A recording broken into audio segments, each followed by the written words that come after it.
ನನ್ನ life change ಆಗಿದೆ ಅಂತ ನಾನು ಹೇಳಲ್ಲ, ಆದರೆ ಚೇಂಜ್ ಆಗ್ತಾ ಇದೆ. ನಮಸ್ಕಾರ ಎಲ್ಲರಿಗೂ, ನನ್ನ ಹೆಸರು ಸಾನ್ವಿ.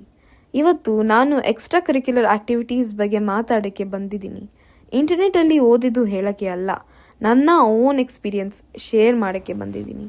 ನಿಮಗೆ ಒಂದು ಕ್ವೆಶನ್, ನಾವು ಸ್ಕೂಲ್ಗೆ ಯಾಕೆ ಹೋಗ್ತೀವಿ? ಮಾರ್ಕ್ಸ್ಗೋಸ್ಕರ ಅಥವಾ ಲೈಫ್ ಕಲಿಬೇಕಂದ್ರೆ? ನನಗೆ ಅನ್ನಿಸ್ತೆ ಎರಡೂ ಬೇಕು. ಬುಕ್ಸ್ ತುಂಬ ಇಂಪಾರ್ಟೆಂಟ್, ಆದರೆ ಬುಕ್ಸ್ ಮಾತ್ರ ಸಾಕಾಗಲ್ಲ. ನಾನು ಇನ್ನೂ ಕಲಿತಾ ಇದ್ದೀನಿ, ಇನ್ನೂ ಮಿಸ್ಟೇಕ್ಸ್ ಮಾಡ್ತಾ ಇದ್ದೀನಿ, ಇನ್ನೂ ನರ್ವಸ್ ಆಗ್ತಾ ಇದ್ದೀನಿ. ಆದರೆ ಎಕ್ಸ್ಟ್ರಾ ಕರಿಕ್ಯುಲರ್ ಆ್ಯಕ್ಟಿವಿಟೀಸಿಂದ ನಾನು ಸ್ವಲ್ಪ ಚೇಂಜ್ ಆಗ್ತಾ ಇದ್ದೀನಿ. ನಾನು ಬಾಸ್ಕೆಟ್ಬಾಲ್ ಆಡ್ತೀನಿ. ಕೋರ್ಟ್ ಮೇಲೆ ಯಾರೂ ಪರ್ಫೆಕ್ಟ್ ಇರಲ್ಲ, ಮ್ಯಾಚ್ ಎಲ್ಲ ಸಲ ಗೆಲ್ಲಲ್ಲ. ಆದರೆ ಟೀಮ್ ವರ್ಕ್, ಪೇಷನ್ಸ್ ಮತ್ತು ಗಿವ್ ಅಪ್ ಮಾಡಬೇಡ ಅಂತ ಡೈಲಿ ಕಲಿತಾ ಇದ್ದೀನಿ. ನಾನು ಸಿಂಗಿಂಗ್ ಮಾಡ್ತೀನಿ. ಸ್ಟೇಜ್ ಮೇಲೆ ಹೋಗುವ ಮುಂಚೆ ಇವತ್ತಿಗೂ ಸ್ವಲ್ಪ ನರ್ವಸ್ ಆಗುತ್ತೆ, ಆದರೆ ಪ್ರತಿ ಪರ್ಫಾರ್ಮೆನ್ಸ್ ನಂತರ ಸ್ವಲ್ಪ ಕಾನ್ಫಿಡೆನ್ಸ್ ಜಾಸ್ತಿ ಆಗುತ್ತೆ. ನಾನು MUN ಅಂದ್ರೆ ಮಾಡೆಲ್ ಯುನೈಟೆಡ್ ನೇಷನ್ಸ್ ಅಲ್ಲಿ ಪಾರ್ಟಿಸಿಪೇಟ್ ಮಾಡ್ತೀನಿ. ಫಸ್ಟ್ ಕಾನ್ಫರೆನ್ಸ್ಗೆ ಹೋಗುವಾಗ ನನಗೆ ತುಂಬ ಡೌಟ್ ಇತ್ತು. ನಾನು ಮಾತಾಡ್ಬೋದಾ, ನನ್ನ ಐಡಿಯಾಸ್ ಇನಫಾ? ಆದರೆ ಒಂದು ಸ್ಪೀಚ್ ಇಂದ ಶುರು ಆಯಿತು. ಇವತ್ತು ಇನ್ನೂ ಪರ್ಫೆಕ್ಟ್ ಸ್ಪೀಕರ್ ಅಲ್ಲ, ಆದರೆ ಮೊದಲಿನ ಸಾನ್ವಿಗಿಂತ ಬೆಟರ್. ಅದಕ್ಕೆ ನನಗೆ ತುಂಬ ಇಷ್ಟ ಇರುವ ಲೈನ್ ಒಂದಿದೆ, ಕಾನ್ಫಿಡೆನ್ಸ್ ಫಸ್ಟ್ ಬರಲ್ಲ, ಟ್ರೈ ಫಸ್ಟ್ ಬರುತ್ತೆ.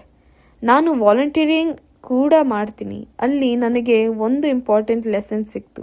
ಲೀಡರ್ಶಿಪ್ ಅಂದರೆ ಲೌಡ್ ವಾಯ್ಸ್ ಅಲ್ಲ, ಲೀಡರ್ಶಿಪ್ ಅಂದರೆ ಬೇರೆ ಯಾವರಿಗೆ ಹೆಲ್ಪ್ ಮಾಡೋದು. ನಾನು ಇವೆಲ್ಲ ಎಕ್ಸ್ಪೀರಿಯನ್ಸಸ್ಸಿಂದ ಇನ್ನೂ ಕಲಿತಾ ಇದ್ದೀನಿ.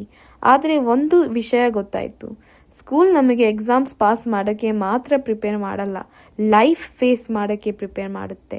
ಎಕ್ಸ್ಟ್ರಾ ಕರಿಕ್ಯುಲರ್ ಆ್ಯಕ್ಟಿವಿಟೀಸ್ ನಮಗೆ ಹೊಸ ಫ್ರೆಂಡ್ಸ್ ಕೊಡುತ್ತೆ, ಕಾನ್ಫಿಡೆನ್ಸ್ ಕೊಡುತ್ತೆ, ಕಮ್ಯುನಿಕೇಷನ್ ಇಂಪ್ರೂವ್ ಮಾಡುತ್ತೆ, ಫೇಲಿಯರ್ ಎಕ್ಸೆಪ್ಟ್ ಮಾಡೋದು ಕಲಿಸುತ್ತೆ, ಸಕ್ಸಸ್ ಸೆಲೆಬ್ರೇಟ್ ಮಾಡೋದು ಕಲಿಸುತ್ತೆ. ಮೋಸ್ಟ್ ಇಂಪಾರ್ಟೆಂಟ್ಲಿ ನಾವು ಯಾರು ಅಂತ ಡಿಸ್ಕವರ್ ಮಾಡೋಕ್ಕೆ ಹೆಲ್ಪ್ ಮಾಡುತ್ತೆ. ನಾನು ಇನ್ನೂ ಜರ್ನಿ ಅಲ್ಲಿ ಇದ್ದೀನಿ, ಇನ್ನೂ ತುಂಬ ಕಲಿಬೇಕು. ಆದರೆ ನನಗೆ ಖುಷಿ ಯಾಕಂದರೆ ನಾನು ಸ್ಟಾರ್ಟ್ ಮಾಡಿದ್ದೀನಿ. ಹಾಗಾಗಿ ನಿಮ್ಮೆಲ್ಲರಿಗೂ ಒಂದು ರಿಕ್ವೆಸ್ಟ್, ಡ್ಯಾನ್ಸ್ ಇಷ್ಟ ಇದ್ದರೆ ಡ್ಯಾನ್ಸ್ ಮಾಡಿ, ಸ್ಪೋರ್ಟ್ಸ್ ಇಷ್ಟ ಇದ್ದರೆ ಸ್ಪೋರ್ಟ್ಸ್ ಆಡ್ರಿ, ಮ್ಯೂಸಿಕ್ ಇಷ್ಟ ಇದ್ದರೆ ಹಾಡಿ, MUN ಜಾಯಿನ್ ಮಾಡಬೇಕು ಅನಿಸಿದ್ರೆ ಜಾಯಿನ್ ಮಾಡಿ. ಪರ್ಫೆಕ್ಟ್ ಆಗಬೇಕು ಅಂತ ವೇಟ್ ಮಾಡಬೇಡಿ, ಸ್ಟಾರ್ಟ್ ಮಾಡಿ. ಯಾಕಂದರೆ ಇವತ್ತು ನೀವು ಮಾಡೋ ಒಂದು ಸ್ಮಾಲ್ ಸ್ಟೆಪ್ ನಾಳೆ ನಿಮ್ಮ ಬಿಗ್ಗೆಸ್ಟ್ ಸ್ಟ್ರೆಂತ್ ಆಗ್ಬೋದು. ಧನ್ಯವಾದಗಳು.